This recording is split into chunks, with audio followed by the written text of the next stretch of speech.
ഇവിടെ ഇന്ന് ജനുവരി 24 വെള്ളിയാഴ്ചയാണ്.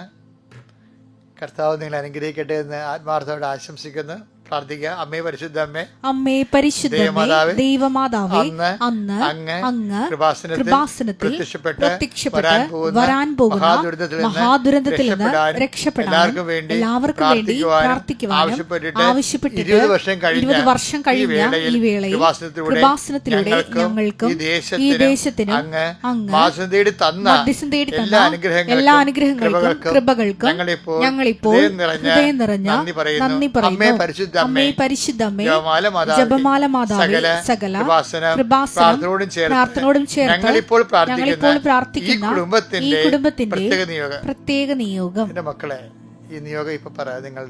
നിങ്ങൾ ഒരിക്കലും നിങ്ങളെ എപ്പോഴും വിചാരിക്കുകയെ, ഞാൻ എല്ലാ ദിവസവും പറയുന്നുണ്ട്, ഒന്ന് പ്രാർത്ഥന മാത്രം എത്ര കൂടിപ്പോയാലും കുഴപ്പമില്ല, എപ്പോഴായാലും ഹാർവസ്റ്റ് ആവും. അത് സന്തോഷമായിട്ട് നിങ്ങൾ പറയാം, മടുക്കാതെ പറയാം. അതിന് ഈശോ പറഞ്ഞത് മടുപ്പ് കൂടാതെ പ്രാർത്ഥിക്കണ നിയോഗം പറയുക.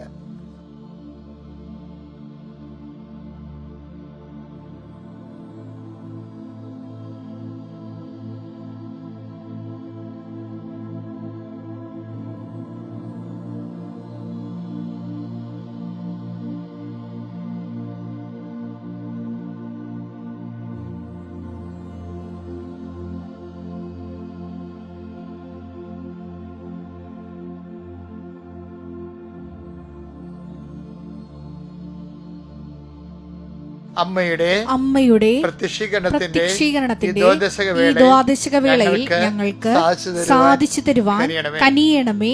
വിശ്വാസ പ്രമാണം. സർവശക്തനായ പിതാവും ആകാശത്തിന്റെയും ഭൂമിയുടെയും സൃഷ്ടാവുമായ ദൈവത്തിൽ ഞാൻ വിശ്വസിക്കുന്നു.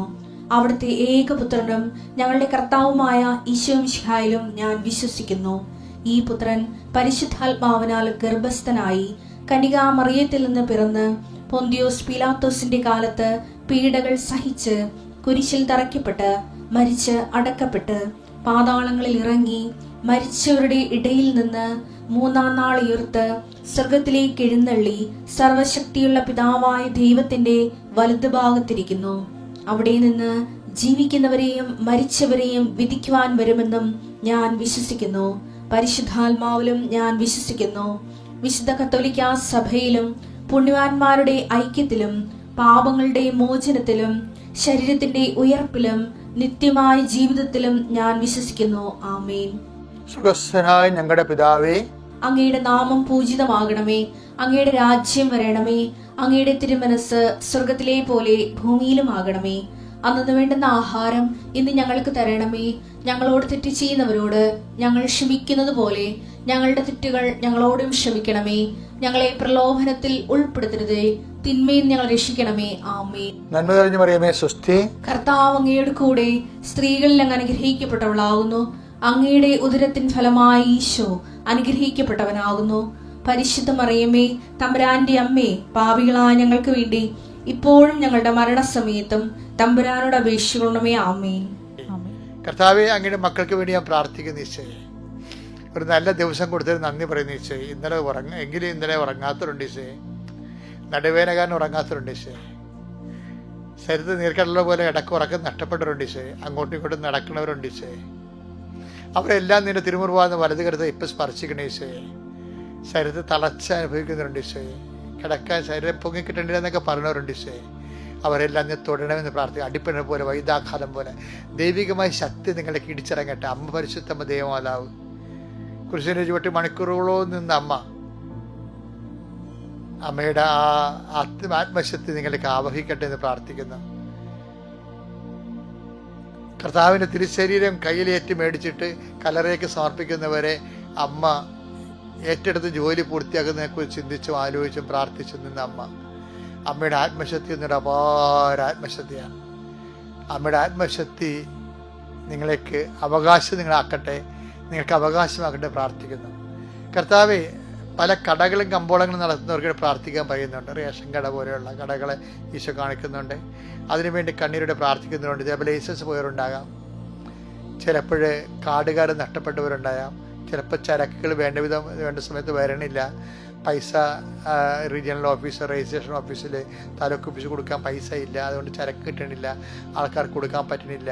അങ്ങനെ പലതരത്തിൽ കച്ചവടം കുറഞ്ഞവരുണ്ടാകാം. ഈശോ എന്തായാലും ഈശോ എന്ത് കച്ചവടം, എണ്ണക്കച്ചവടം ആയാലും അരിക്കച്ചവടം ആയാലും കച്ചവടക്കാരെല്ലാം നീ ആശീർവദിക്കണം പ്രാർത്ഥിച്ചു. വലിയ കച്ചവടങ്ങളൊക്കെ വന്ന കാരണം, വലിയ രീതിയിൽ കച്ചവടങ്ങൾ വന്ന കാരണം ചെറിയ കടക്കാരൊക്കെ പൂട്ടിപ്പോണവരുണ്ട് ഈശോയെ. അവർക്ക് ചിട്ടിക്കടവാണ്, ഭയങ്കര ജപ്തിയാണ്. അവരെങ്ങനെ ജീവിക്കും, എവിടെ പോയി ജീവിക്കും, ആര് സഹായിക്കുന്ന ഒരു പിടിയില്ലാതെ മനസ്സ് നുറുങ്ങി ജീവിക്കുന്നവരുണ്ട് ഈശോയെ. ഈശോയെ അവരെ സഹായിക്കണം ഈശോയെ. കഴുത്തേലും കയ്യിലും ഒക്കെ പൊന്നൊക്കെ കിടക്കണം, എല്ലാം ഇമിറ്റേഷനാണ്. എന്നെപ്പോലുള്ളവരെ കാണും പറയാം, അച്ചായി കിടക്കണത് കാണുന്നതേ ഉള്ളൂ, എല്ലാം ഇമിറ്റേഷൻ. ഞാൻ അപ്പത്തേനും 2 കൈയും അവർ തലയിൽ വെക്കും. കർത്താവേ, പാവത്തിന് ഇതെല്ലാം മാറ്റാൻ ഇടയാക്കണം. അവൾക്ക് ഇപ്പം അതാണ് ആവശ്യം, അവളുടെ അഭിമാനം സംരക്ഷിക്കണം, അവിടെ നിലനിൽപ്പ് കൊടുക്കണം, മറ്റുള്ളവരുടെ മുമ്പിൽ അവർക്കൊരു വില ഉണ്ടാകണം. അല്ലെങ്കിൽ അത് കർത്താവിൻ്റെ നാമത്തിൽ എടുക്കാനുള്ള ആധ്യാത്മികമായ അഭിഷേകം ഉണ്ടാകണം. എല്ലാം എൻ്റെ മക്കളെ, എല്ലാം കർത്താവിലുണ്ട്. യേശു ക്രിസ്തു എല്ലാമാണെന്ന് പറഞ്ഞല്ലേ, എല്ലാവരിലുമാണെന്ന്. കൊളോസ്യസ് 3:11 ഞാൻ എപ്പോഴും പറയണതല്ലേ, യേശു ക്രിസ്തു എല്ലാമാണ്. നിങ്ങളുടെ എന്താണ് നിങ്ങൾക്ക് ആവശ്യം, അത് യേശുവാണ്. അതുകൊണ്ട് യേശുവിൽ തന്നെ ആശ്രയിച്ചുകൊണ്ട് അമ്മമാർ അതിന് മധ്യസ്ഥ നിങ്ങൾ മുന്നേറുക. എൻ്റെ കർത്താവ് നിങ്ങളെ സഹായിക്കട്ടെ. എൻ്റെ കർത്താവിൻ്റെ ഉന്നതമായ നാമത്തിൽ ഞാൻ നിങ്ങളെ ആശീർവദിക്കുന്നു. എൻ്റെ കർത്താവ് ഉന്നതമായ നാമത്തിൽ സഭയുടെ അധികാരത്തിൽ ഞാൻ നിങ്ങളെ ആശീർവദിക്കുന്നു. 39 വർഷം അർപ്പിച്ച കുർബാനയുടെ ശക്തിയായി ഞാൻ നിങ്ങളെ ആശീർവദിക്കുന്നു. ഇത്രയും നാൾ നടത്തിയിട്ടുള്ള ശുശ്രൂഷകൾ, ഞാൻ പട്ടിണി നിന്ന് പോലും, രോഗിയായിട്ട് പോലും, കാല് ഒടിഞ്ഞിട്ട് ഞാൻ കസേര നീട്ടി വെച്ചിട്ട് പോലും 3 മണിക്കൂർ ഞാൻ കൺവെൻഷൻ നടത്തിയിട്ടുണ്ട്. അതെല്ലാം കർത്താവ് നീ ഇപ്പോൾ ഓർക്കണമെന്ന് പ്രാർത്ഥിക്കുന്നു. അതെല്ലാം ഓർത്തുകൊണ്ട് അങ്ങയുടെ മക്കളെ നീ ആശീർവദിക്കണം. എന്തെല്ലാം പോരായ്മ ഇപ്പോൾ അങ്ങ് ഈ പ്രാർത്ഥനയിൽ പങ്കെടുക്കുന്ന മക്കൾക്കുണ്ടോ, അതെല്ലാം നീ കണ്ടില്ലെന്ന് വെക്കണം കർത്താവേ. അവരെ നീ അനുഗ്രഹിച്ചുകൊണ്ട്, അവരെ നീ കൈപ്പാടെ പൊക്കി, നിന്നെ കുഞ്ഞുങ്ങൾ എൻ്റെ ഇടയ്ക്ക് അവരെ ആശീർവദിക്കുക, അവരെ തടയിൽ നടിച്ചത് അമ്മയുടെ കുഞ്ഞുങ്ങളെ മേടിച്ചു പോയ കർത്താവേ. എല്ലാ മക്കളെയും നീ നിന്നിലേക്ക് മേടിച്ചെടുക്കണമേ കർത്താവേ. എല്ലാവരുടെയും വേദനകളെ നീ മേടിച്ചെടുക്കണേ കർത്താവേ. എല്ലാവരുടെയും ഭാരങ്ങൾ നീ മേടിച്ചെടുക്കണേ കർത്താവേ. ഇന്ന് എന്തെല്ലാം കാര്യങ്ങൾക്ക് വേണ്ടി വേദനപ്പെടുന്നു, ഭാരപ്പെടുന്നു, സങ്കടപ്പെടുന്നു, വീട്ടിൽ നിന്ന് ഇറങ്ങാനും പറ്റുന്നില്ല, ഇറങ്ങിയില്ലെങ്കിൽ കടക്കാർ വന്ന് വളയുകയും ചെയ്യും. ഇങ്ങനെ ഗതികിട്ടി മുഴിമുട്ടിയൊക്കെ നിൽക്കുന്ന മനുഷ്യരെ കർത്താവ് നീ തുടരണമേ കർത്താവേ. ശരീരത്ത് മുഴുവനും രോഗങ്ങൾ, മുഴുവനും പലതരത്തിലുള്ള ചൊറിച്ചിലുകൾ, അലർജി രോഗങ്ങൾ മൂലം കർത്താവേ, ഭക്ഷണത്തിന് ഇനി കുഞ്ഞുങ്ങളെ പോറ്റാനും ഒരു മാർഗം കാണുന്നില്ല. ഇങ്ങനെ പിന്നെ വീട്ടുകാരനാണെങ്കിൽ ഇങ്ങനൊരു വീടുണ്ടെന്നുള്ള ബോധം പോലും ഇല്ലാതെ കൂട്ടുകാരുമായിട്ട് കുടിച്ച് നടക്കുന്ന ആൾക്കാരുണ്ട്. അതിൻ്റെ പേരിലൊക്കെ അമ്മമാർ വിഷമം അനുഭവിക്കുക അമ്മമാരുണ്ട്, നേരെ മറിച്ചും തിരിച്ചു വരുന്നവരുണ്ട്. കർത്താവ്, ഇങ്ങനെ ഓരോ വിഷയങ്ങൾക്കും വേദന അനുഭവിക്കുന്നവരെ നീ ഇപ്പോഴവിടെ പത്രോസ് കടലിൽ മുങ്ങിപ്പോയപ്പോൾ അല്പവിശ്വാസി സംശയിച്ച് എന്തിനെന്ന് പറഞ്ഞുകൊണ്ട് നീക്കവിടെ കയ്യെ പിടിച്ചില്ല ഈശോയെ. അതുപോലെ ഇപ്പം മുങ്ങിപ്പോകുന്ന, സങ്കടക്കടലിൽ മുങ്ങിപ്പോകുന്ന എല്ലാ മക്കളുടെയും കൈകളിൽ ഈ പ്രഭാതത്തിൽ നീ കടന്നു പിടിക്കണേ കർത്താവ്. നീ അവരെ കരകയറണേ പ്രാർത്ഥിക്കുന്നു. എൻ്റെ കർത്താവിനുമായ നാമത്തിൽ, സഭയുടെ അധികാരത്തിൽ, കുരിശിൻ്റെ അടയാളത്തിൽ ദൈവശക്തി നീ അനുഗ്രഹിക്കപ്പെടട്ടെ. Thank you. നമ്മളിന്ന് വായിക്കുന്നത് പ്രഭാഷകൻ 11:17 വചനം. ദൈവകൃപ ശാശ്വതമായ ഐശ്വര്യം പ്രദാനം ചെയ്യും. കേൾക്കുമ്പോൾ നിസ്സാരത തോന്നും, പക്ഷെ സംഭവം വെടിക്കെട്ട് വചനമാണിത്. എന്താണ് ദൈവകൃപ? പറഞ്ഞ് ദൈവകൃപ ശാശ്വതമായ ഐശ്വര്യം പ്രദാനം ചെയ്യും. ബൈബിൾ പണ്ഡിതന്മാർ എങ്ങനെ എക്സ്പ്ലെയിൻ ചെയ്യുമെന്ന് എനിക്കറിയത്തില്ല. പക്ഷേ നമ്മുടെ ഒരു എക്സ്പ്ലെയിൻ എപ്പോഴും കൃപാസനത്തിൽ നിന്നെങ്കിലും ലഭിക്കുന്ന എക്സ്പ്ലനേഷൻ എപ്പോഴും ജീവിതത്തിലേക്ക് വേരിറങ്ങി വചനത്തിൻ്റെ വേരുകളെ ജീവിതത്തിലൂടെ ഇറക്കിയിട്ട്, അല്ലെങ്കിൽ ജീവിതത്തിൻ്റെ വേരുകളെ വചനത്തിലൂടെ ഇറക്കിയിട്ട് ജീവിതത്തിന് ആവശ്യമായ വെള്ളവും വളവും എടുക്കുന്ന ജീവിത ബന്ധിയായിട്ടാണ് എപ്പോഴും വചനത്തെ ഞാൻ നിങ്ങൾക്ക് കൈമാറി തരണത്. എനിക്ക് ആ ഒരു അഭിഷേകമാണ് കർത്താവ് തന്നുള്ളതാണ് ഞാൻ വിവേചിച്ച് മനസ്സിലാക്കിയിരിക്കേണ്ടത്. കാര്യം എൻ്റെ മുമ്പിലുള്ളത് പാഠപുസ്തകങ്ങളോ ലൈബ്രറികളോ അല്ലെങ്കിൽ ഒരു ക്ലാസ് റൂമോ അല്ല. എൻ്റെ മുമ്പിലുള്ളത് വെന്നീറായി പോകുന്ന ജീവിതം ആവിയായിക്കൊണ്ടിരിക്കുന്ന 100 കണക്കിന് ഹൃദയങ്ങളാണ്. അപ്പം ഞാൻ അവർക്ക് വേണ്ടിയാണ് കർത്താവിനെ പകർന്നു കൊടുക്കുന്നത്. ഇപ്പോഴെന്താ പറയുന്നറിയാമോ? ദൈവകൃപ. പ്രഭാഷകൻ എന്താ പറയണത്? പ്രഭാഷകൻ എന്താ 11:17 എന്താണ് എന്ന് പറഞ്ഞേ? ദൈവകൃപ ശാശ്വതമായ ഐശ്വര്യം പ്രദാനം ചെയ്യും. ദൈവകൃപ ശാശ്വതമായ ഐശ്വര്യം പ്രദാനം ചെയ്യും. ശാശ്വതമായ ഐശ്വര്യം എന്ന് പറയുമ്പോൾ കൃപയുമായിട്ട് ബന്ധപ്പെട്ടാണ്. അപ്പം ഈ നമുക്കറിയാമല്ലോ, ദൈവത്തിൽ നിന്ന് വരുന്ന ആനുകൂല്യങ്ങൾ, ഫേവേഴ്സ് എന്താണ് പറയണത്, അത് അനുഗ്രഹമുണ്ട്. അപ്പം അനുഗ്രഹം എന്ന് പറഞ്ഞാൽ എന്താ, ഫിസിക്കൽ ഫേവേഴ്സാണ്. നമ്മൾ വീട്, ജോലി, ഞാൻ എപ്പോഴും പറയാം അല്ലേ, വീട്, ജോലി, വിവാഹം, മക്കള്, എല്ലാം, വഴി, വെളിച്ചം, അതെല്ലാം ഫിസിക്കൽ നമുക്ക് ഉപയോഗിക്കേണ്ട കാര്യങ്ങളാണ്, ഫിസിക്കലായിട്ട് ഉപയോഗിക്കേണ്ടതിനാണ് അതെല്ലാം. പക്ഷേ കൃപയെന്ന് പറഞ്ഞാൽ എന്താണ്, അത് ആത്മീയമായി വിവേചിക്കേണ്ടതാണ്. എന്താ കാരണം, ഇപ്പോൾ പവർ ഓഫ് ഗാഡ്. 2 Corinthians 12:9 പറയുന്നില്ലേ, എനിക്ക് my grace is sufficient for you, നിനക്ക് എൻ്റെ കൃപ മതി. അവിടെ എന്താണ്, അവിടെ അനുഗ്രഹമാണ് ചോദിക്കണത്. ഈ കാര്യം ഇവിടെ അങ്ങ് പൗലോസ് അപ്പോസ്തലൻ്റെ അൾസർ, ഗാസ്ട്രിക് അൾസറിൻ്റെ വേദനകൾ, കുത്തുന്ന നൊമ്പരങ്ങൾ, അല്ലെങ്കിൽ ശാരീരിക ജടിക പ്രകോപനങ്ങൾ വിട്ടുമാറാൻ വേണ്ടി പ്രാർത്ഥിക്കുക, അനുഗ്രഹത്തിന് വേണ്ടി പ്രാർത്ഥിക്കാൻ. പക്ഷേ ഈസ് ഗെറ്റിംഗ് ഗ്രേസ്. ഗ്രേസിൻ്റെ പ്രശ്നം എന്താണ്, അനുഗ്രഹം എത്ര കിട്ടിയാലും അടുത്ത മണിക്കൂറിൽ, അടുത്ത ആഴ്ചയിലോ അടുത്ത മാസവും അത് തീർന്നു പോകും.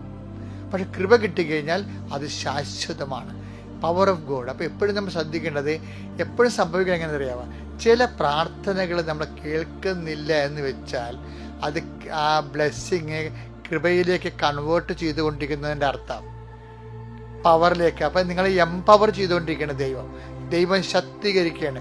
ക്രിസ്തുവിനൊക്കെ ഈശോയ്ക്ക് സംഭവിച്ചതാണ്. എന്താണ്, അവനെ ശക്തിപ്പെടുത്താൻ ഒരു മാലാഖ ഇറങ്ങി വന്നു. അവിടെ അനുഗ്രഹമല്ല, അനുഗ്രഹമായിരുന്നെങ്കിൽ അത് കുരിശ് മാറ്റിയണം. പിതാവ് സാധ്യമെങ്കിൽ ഈ പാനപാത്രത്തിനെ കടന്നു പോട്ടെന്ന് പറയുമ്പോഴേ ഈശോയ്ക്ക് ബ്ലെസ്സിങ്സ് ആണ് കിട്ടിയിരുന്നെങ്കിൽ ആ കുരിശ് മാറ്റണം, നീ ഇപ്പം മരിക്കണ്ടെന്ന് പറഞ്ഞുതരാം. അങ്ങനെയല്ല, ആ കുരിശ് എടുക്കാനുള്ള പവർ കിട്ടി. അതാണ് അവനെ ശക്തിപ്പെടുത്താൻ, take the blood of God, അവനെ ശക്തിപ്പെടുത്താൻ. ലൂക്ക 22:43. ലൂക്ക 22:43. അപ്പോൾ അവനെ ശക്തിപ്പെടുത്താൻ സ്വർഗത്തിൽ നിന്ന് ഒരു ദൂതൻ പ്രത്യക്ഷപ്പെട്ടു. അതായത് അവിടെ ശക്തിപ്പെടുത്തുകയാണ്. അപ്പോൾ അത് കൃപയാണ് ശരിക്കും. അതുകൊണ്ടാണ് ബലഹീനതരാണ് ദൈവത്തിന്റെ ശക്തി പ്രവർത്തിക്കണം എന്ന് പറയണല്ലേ.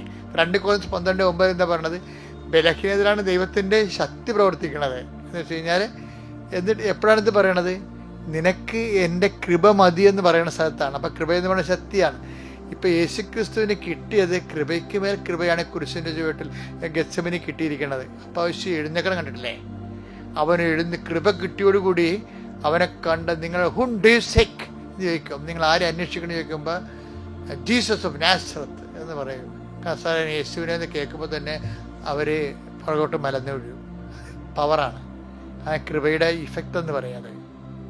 അതുപോലെയാണ് ചില സമയത്ത് നമ്മുടെ cash and kind blessings, physical favours, ഭൗതിക ആനുകൂല്യങ്ങൾ കിട്ടണില്ല എന്ന് വെച്ചാൽ നിങ്ങൾ അപ്പം തന്നെ എൻ്റെ പ്രാർത്ഥന കേട്ടില്ലെന്ന് പറയരുത്, കേട്ടെന്ന് പറയണം. എന്താ കാര്യം, നിങ്ങളെ എംപവർ ചെയ്തുകൊണ്ടിരിക്കുകയാണ് കൃപയാൽ. അപ്പോൾ ദൈവത്തിന് ലൈൻ മനസ്സിലാക്കണം, അതിന് പരിശുദ്ധാത്മ വേണം, വിവേചനം ചെയ്ത് ഇതിപ്പോൾ ഞാൻ ബ്ലെസ്ഡ് അല്ല, ബ്ലെസ് ചെയ്യല്ല, ദൈവം അതിനേക്കാൾ വലിയത് കൃപയാൽ ദൈവശക്തിയാൽ എന്നെ അഭിഷേകം ചെയ്തുകൊണ്ടിരിക്കുകയാണ്. ദൈവശക്തി കിട്ടിക്കഴിഞ്ഞാൽ അറിയാമല്ലോ, ബ്ലെസ്സിങ് കിട്ടിക്കഴിഞ്ഞാൽ കുറച്ച് പോകും, ദൈവശക്തി കിട്ടിക്കഴിഞ്ഞാൽ നിത്യത വരെ നിലനിൽക്കും. അതുകൊണ്ടാണ് പ്രഭാഷകൻ പറയണത്, എന്താ പറയണത്, കർത്താവിൻ്റെ കൃപ ശാശ്വതമായ ഐശ്വര്യം നിത്യത വരെയാണ് നിലനിൽക്കുന്നത്. അതുകൊണ്ട് അനുഗ്രഹം കുറഞ്ഞു പോയാൽ പ്രാർത്ഥിച്ചിട്ട് നിങ്ങൾ വിചാരിക്കുന്ന കാര്യം നടന്നില്ലെങ്കിൽ അത് ബ്ലെസ്സിങ്സിന് ഇപ്പം തരുന്ന കർത്താവ് തൽക്കാലം പെൻഡിങ്ങിൽ വെച്ചിരിക്കുന്നു, അതിന് പകരം നിനക്ക് പവർ തരുന്നു എന്നുള്ള അർത്ഥം. അപ്പം അതിൽ നീ സന്തോഷിച്ച് അത് ആശിച്ച് നന്ദി പറയണം. അല്ലാതെ അയ്യോ ഞാൻ ഈ പ്രാർത്ഥിക്കണേ, എന്നാ പ്രാർത്ഥിച്ചു, ഞാൻ എല്ലാ ദൈവങ്ങളെയും വിളിച്ചതൊക്കെ പറയും. ചില വിഡ്ഢിയാന്മാരൊക്കെ അങ്ങനെ പറയത്തില്ലേ, അങ്ങനെയൊക്കെ വിടുവർത്തമാനങ്ങളൊന്നും വിശ്വാസം പറയരുത്. എന്താ അവൻ പറയും, കർത്താവ് ബ്ലെസ്സിങ്സ് അല്ല, അതിനൊക്കെ വലുത് കൃപ എനിക്ക് തരാൻ പോകുന്നു. I will be blessed, so thank you my Lord Jesus എന്ന്